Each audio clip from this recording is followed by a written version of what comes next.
Louange et remerciements soient rendus au Seigneur. Nous avons entendu une parole qui nous interpelle directement et nous présente un miroir devant les yeux pour que nous puissions voir si nous sommes entrés dans ce combat spirituel. Vous savez, un croyant demande à l'autre, « As-tu eu un combat aujourd'hui ?» Et il lui répond, « Non, tout se passait bien. » Et l'autre pose la question, « N'as-tu pas rencontré l'ennemi ?» Et l'autre répond, « Non. » Alors l'autre dit, « C'est que tu marches dans la même direction que l'ennemi. » Et c'est peut-être le cas. C'est peut-être le cas. Nous avons été placés dans un combat spirituel. Et si nous avons tous bien fait attention, alors, je vous le relis. On pourrait peut-être être déçu en comparant ces passages bibliques. Seulement 2 versets pour vous montrer ce que je veux dire. Éphésiens chapitre 2, verset 6. En Christ Jésus, il nous a ressuscités ensemble et nous a fait asseoir avec lui dans les lieux célestes. Et on pourrait alors penser que le ciel est sur la terre. Nous avons été transportés dans le monde céleste et nous sommes entourés du soleil. Et qu'avons-nous encore lu des lieux célestes? Dans Éphésiens chapitre 6, au verset 12, nous avons lu, Éphésiens 6, verset 12, « Car nous n'avons pas à lutter contre la chair et le sang, mais contre les dominations, contre les autorités, contre les princes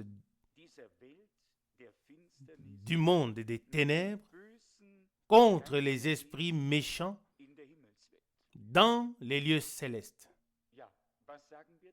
Oui, que disons-nous à cela? D'un côté, un passage nous dit que nous avons été transportés dans les lieux célestes par Christ. Et l'autre passage nous dit que nous avons été placés au milieu d'un combat pour combattre avec les autorités qui règnent dans le monde des ténèbres, les esprits méchants. Et ça, c'est le point que nous devons reconnaître et comprendre. Tout n'est pas rose, mais nous avons, comme notre Seigneur nous avons été placés dans un combat, dans une bataille. Et nous devons rester vigilants pour discerner quand et comment l'ennemi veut nous influencer ou même nous dominer.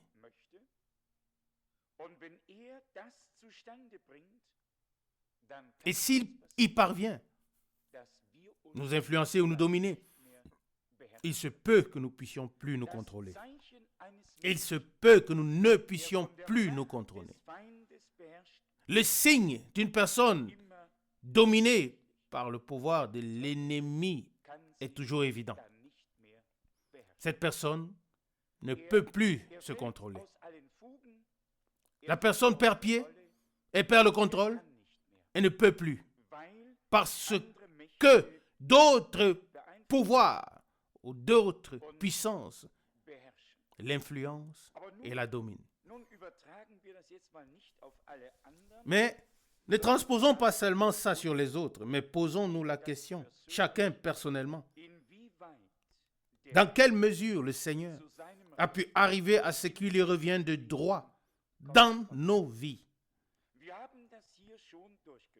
Nous avons déjà vu ici que le Seigneur, pendant son ministère sur la terre, a chassé les démons chaque jour. Il n'y avait pas de conversion sans que les démons soient chassés. Car le diable s'est en quelque sorte emparé de chaque être humain.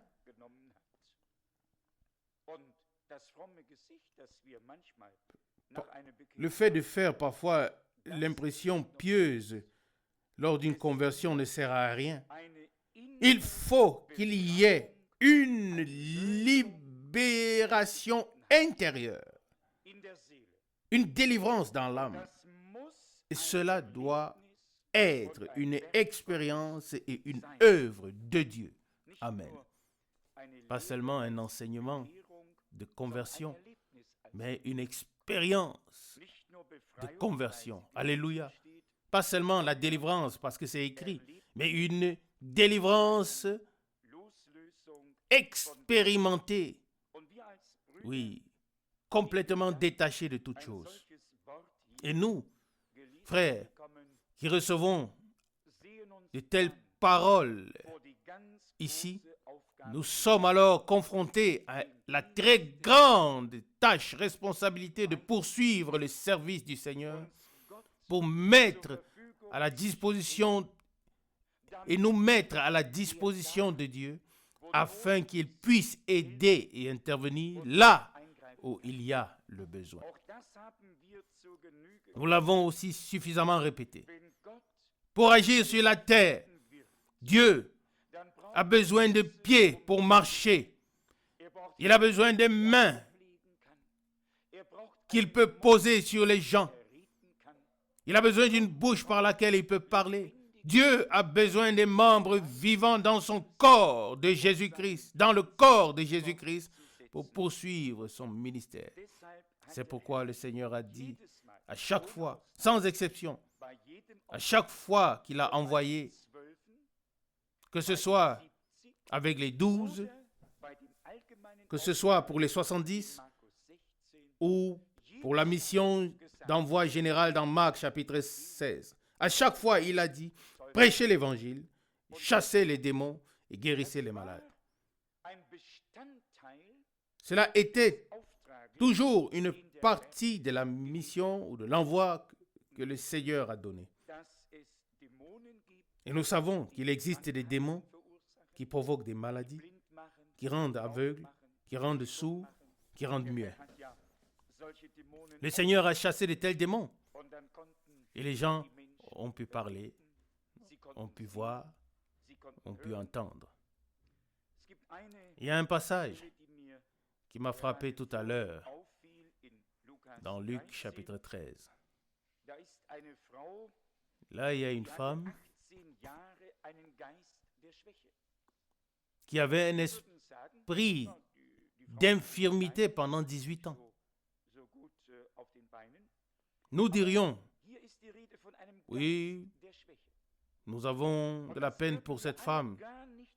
Elle n'est pas en très bonne santé. Mais ici, il était question d'un esprit d'infirmité. Et nous tous, nous ne le remarquerions même pas. Nous dirions simplement, bon, d'accord, cette femme n'est pas vraiment en bonne santé.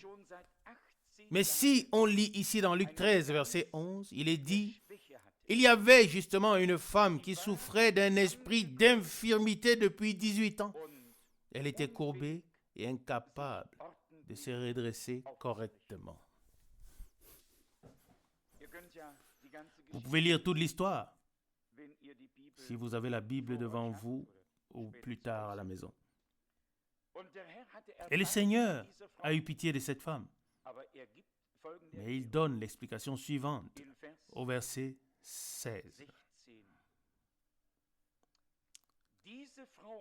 Verset 16, Luc 13. Mais cette femme, une fille d'Abraham, que Satan tenait liée depuis 18 ans, ne devrait-elle pas être libérée de ses chaînes le jour du sabbat? Amen. Qu'est-ce que c'était? Un esprit d'infirmité. Et c'était un esprit de Satan, comme il est dit ici, que le Satan l'avait tenu lié pendant 18 ans. Et le Seigneur dit, verset 16, cette femme, une fille d'Abraham, que Satan tenait liée depuis 18 ans, ne devrait-elle pas être libérée de ses chaînes le jour du sabbat?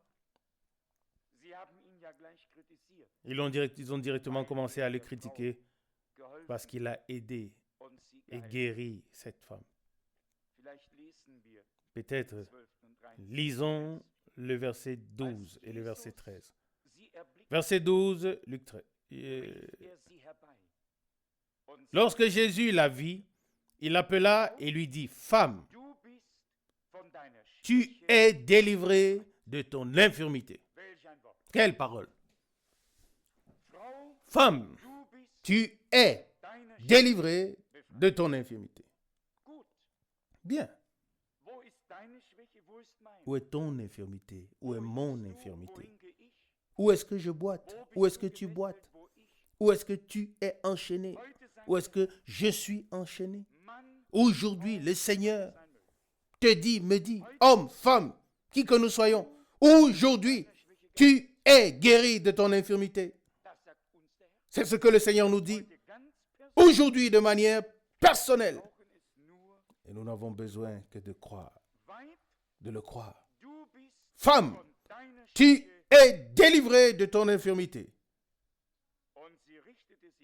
Et elle se redressa et poursuivit son chemin. Amen. Et les hommes pieux se sont irrités. Et le Seigneur leur dit, il leur a dit tout ce qu'il fallait. Dans la deuxième partie du verset 15, il leur dit, verset 15, hypocrite, est-ce que chacun de vous, le jour du sabbat, ne détache pas de la crèche son bœuf ou son âne pour le mener à l'abreuvoir? Je crois que ces scribes et pharisiens étaient plus aptes à s'occuper des bœufs plutôt que des hommes, car ils ne reconnaissaient pas la volonté de Dieu, la chose de Dieu. Ils savaient exactement quoi faire, même ce qu'ils devaient faire le jour du sabbat. Ils savaient ce qu'il fallait faire, même pour les bœufs, mais ne savaient pas ce que Dieu avait prévu pour les hommes. Ils se sont irrités. Mais nous avons maintenant, grâce aux paroles d'introduction, été confrontés à cette tâche. Et nous devrions être honnêtes avec nous-mêmes et ne pas nous tromper, mais nous examiner et nous demander, Seigneur, où y a-t-il dans ma vie une chose à laquelle le diable peut exercer son influence, afin que nous puissions être libérés, car cette femme en a fait l'expérience. Ce qui me frappe ici, c'est le fait que le Sauveur a dit, cette femme est une fille d'Abraham. Amen. Cela signifie qu'elle était déjà choisie par Dieu comme Abraham et destinée à avoir part aux promesses. Amen. Bien sûr, 18 ans, c'était long. Mais ces 18 ans se sont arrêtés le jour et l'heure où elle a rencontré le Seigneur Jésus. La chose n'a pas duré encore 18 ans. Pas un seul jour de plus. Les 18 ans étaient terminés le jour et l'heure ou l'instant, à l'instant où elle a rencontré Jésus. Amen. Il en va de même pour nous. La chose doit s'arrêter quand une personne a rencontré le Seigneur. Et c'est ce à quoi nous aspirons tous, que nous puissions parvenir jusqu'au Seigneur. Et si nous devons le faire comme les 4 hommes qui ont ouvert le toit pour faire descendre leur ami devant le Seigneur, afin qu'il prononce la parole et que l'homme soit secouru.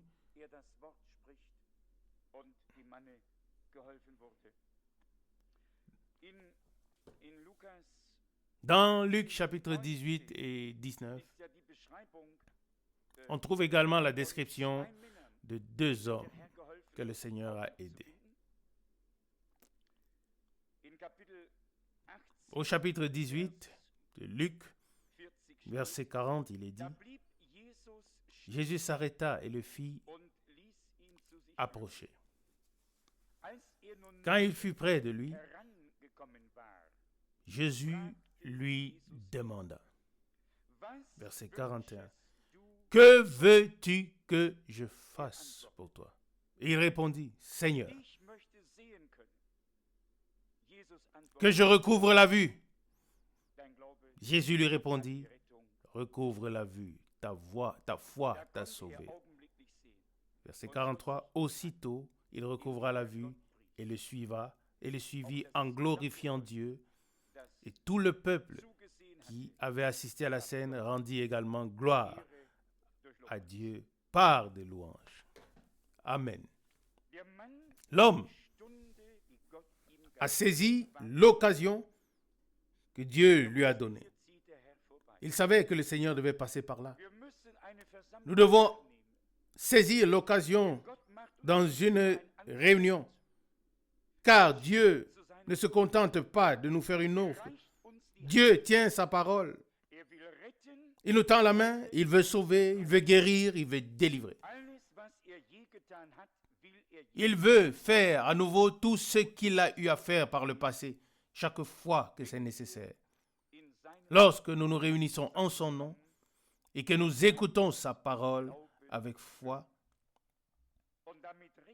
et que nous comptons sur le fait qu'il l'accomplira en nous. Jésus entendit le cri. Il est le même aujourd'hui. Il doit entendre le cri de ton cœur et du mien. Dieu n'est pas mort et n'est pas sourd. Et Dieu vit. Et il dit, moi qui a créé la bouche, ne parlerai-je pas et n'entendrai-je pas la voix? Dieu veut entendre. Dieu veut répondre, mais pas avec des mots. La promesse, dans la parole, il y a la promesse. Il répond en acte. Il ne se répète pas, mais il fait ce qu'il a promis dans sa parole. Verset 40. Jésus s'arrêta et le fit approcher de lui. Quand il fut approché de lui, Jésus lui demanda, que veux-tu que je fasse pour toi? Si on nous posait aujourd'hui cette question de manière personnelle, quelle serait notre réponse? Quel serait notre souhait? Que dirais-tu aujourd'hui au Seigneur?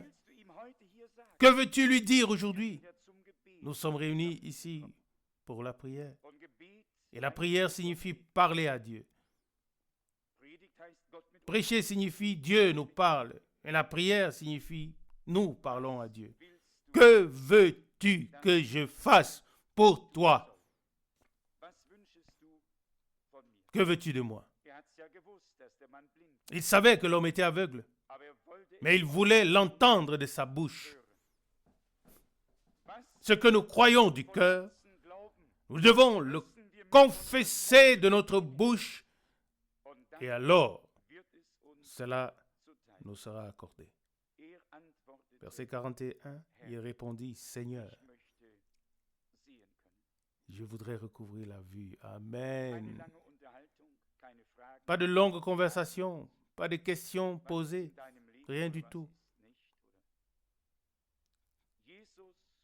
Qu'est-ce qu'il y a dans ta vie, qu'est-ce qu'il n'y a pas dans ta vie, et ainsi de suite.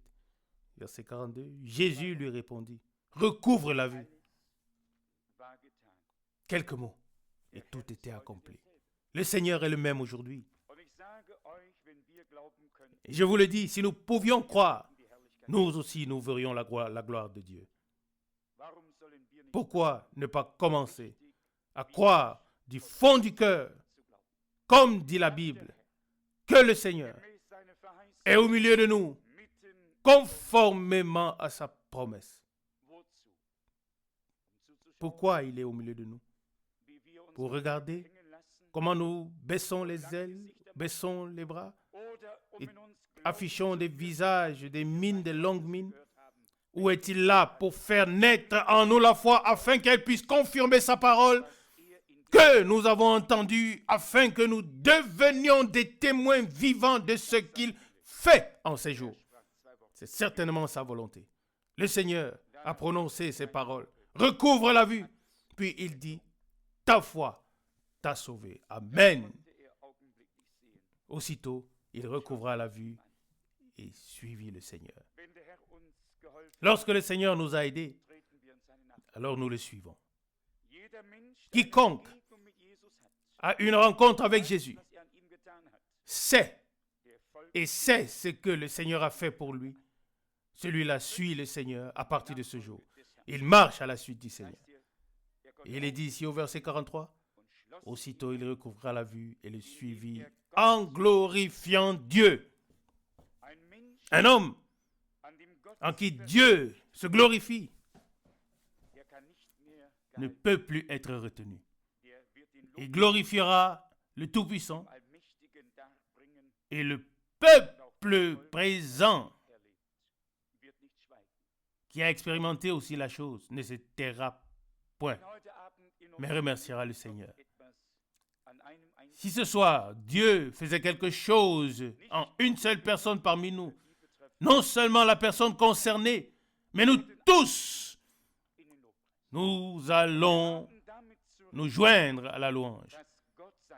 Et nous devons nous attendre à ce que Dieu accomplisse et réalise sa parole. Oui, même en ce qui concerne la pleine restauration, nous avons beaucoup de mal à croire et à faire entièrement confiance au Seigneur.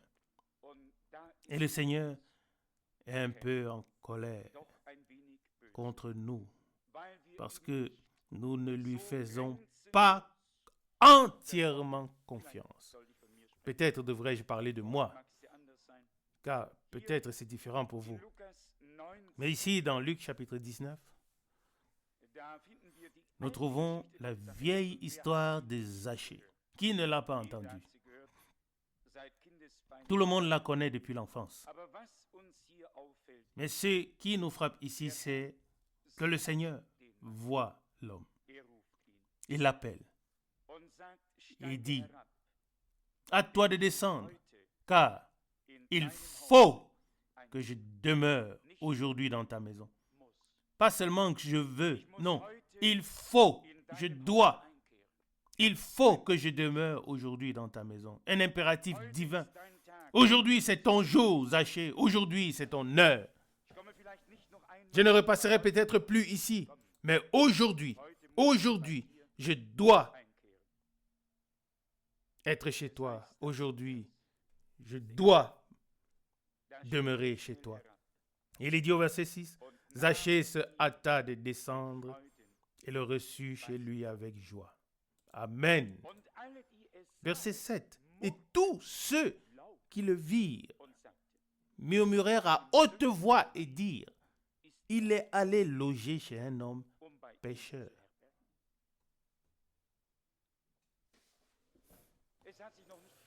Les choses n'ont pas beaucoup changé aujourd'hui.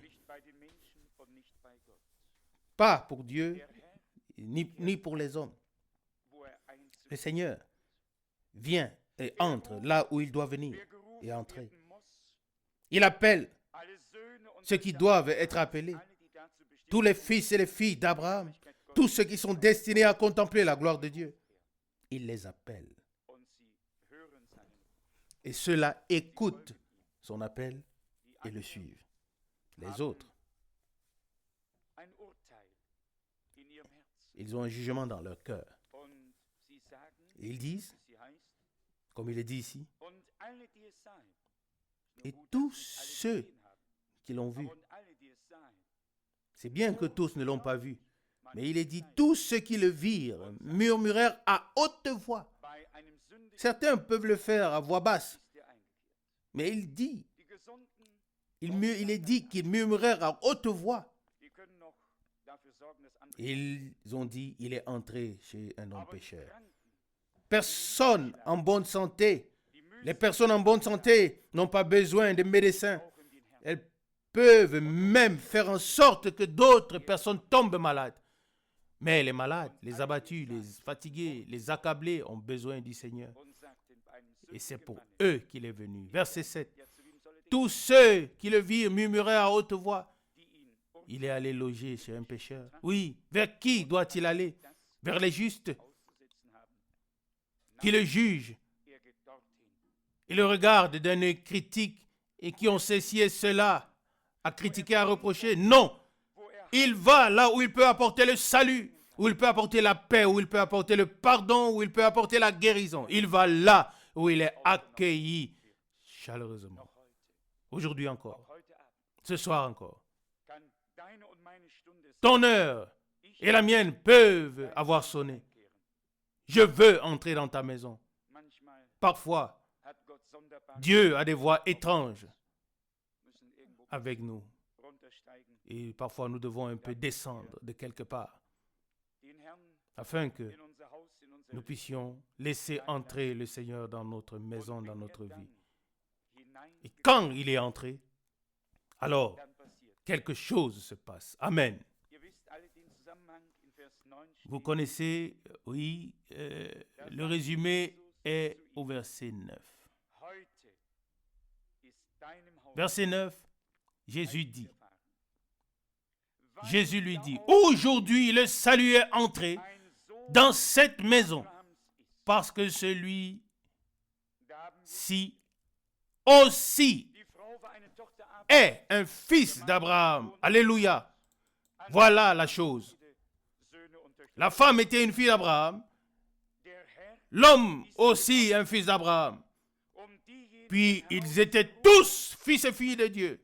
Le Seigneur est venu pour appeler ceux qu'il a connus, qu'il a vus comme Abraham et qui font fidèlement ce qu'il a dit, qui sont prêts à partir même sans connaître la destination. Je pense que le Seigneur a dit à Abraham, sacrifie ton fils sur la montagne que je te montrerai. Genèse 22, verset 2. La montagne n'était pas encore visible. Il devait faire un voyage de 3 jours. Mais il est arrivé à destination. Il savait, il connaissait la direction, même s'il ne voyait pas encore le lieu en question. Mais la direction doit être bonne. Même si nous ne voyons pas encore directement la destination, le but final devant nous. Mais la direction doit être bonne. Et au moment où nous rencontrons réellement Jésus, nous sommes alors orientés divinement. Alors la direction est correcte, car c'est la direction de Dieu. Oui, le point dans le verset 9 est « Aujourd'hui le salut est entré dans cette maison, parce que celui-ci, lui aussi est fils d'Abraham. » Verset 10, « Car le Fils de l'homme est venu chercher et sauver ce qui était perdu. » Nous devons le dire librement et ouvertement. Les enfants de Dieu ont eux aussi été entraînés dans l'abîme par la chute originelle. Et la rédemption que Dieu nous a offerte et donnée en Christ consiste à ce qu'il a eu pitié de nous et nous a acceptés. Et c'est en cela que consiste la grâce dont nous avons tous lu dans Éphésiens chapitre 2. C'est par grâce que vous avez été sauvés. Le sang a été versé pour que notre culpabilité soit expiée et pardonnée. Mais le salut est une pure grâce de Dieu. Il est dit ici, au verset 5, Éphésiens 2, dans la suite, ressuscité avec Christ. C'est par grâce que vous avez été sauvés. Qu'est-ce que la grâce? Oui, Dieu se tourne vers nous sans que nous ne le méritions ou que nous n'en soyons dignes. Qui était Abraham? Au-delà du fleuve Euphrate, Il servait des dieux avec son peuple. Et soudain, Dieu lui a accordé sa grâce. Qui était Moïse? À qui le Seigneur dit, je fais grâce. À qui je fais grâce? Un homme qui était en plein dans la loi et qui ressentait lui-même la dureté de la loi. À cet homme, Dieu dit, je fais miséricorde à qui je fais miséricorde. Et je fais grâce à qui je fais grâce. C'est par grâce que vous avez été sauvés. Amen. La grâce n'est pas un mérite, et on n'en est pas digne. Il est dit au verset 8, Éphésiens 2, car c'est par la grâce que vous avez été sauvés par le moyen de la foi, et cela ne vient pas de vous. Non, c'est le don de Dieu. Amen. Est-ce que ça peut être dit de manière plus claire? Qui veut se glorifier d'avoir été sauvé? Que celui qui veut se glorifie du Seigneur et se glorifie de la grâce qui lui a été accordée. Amen.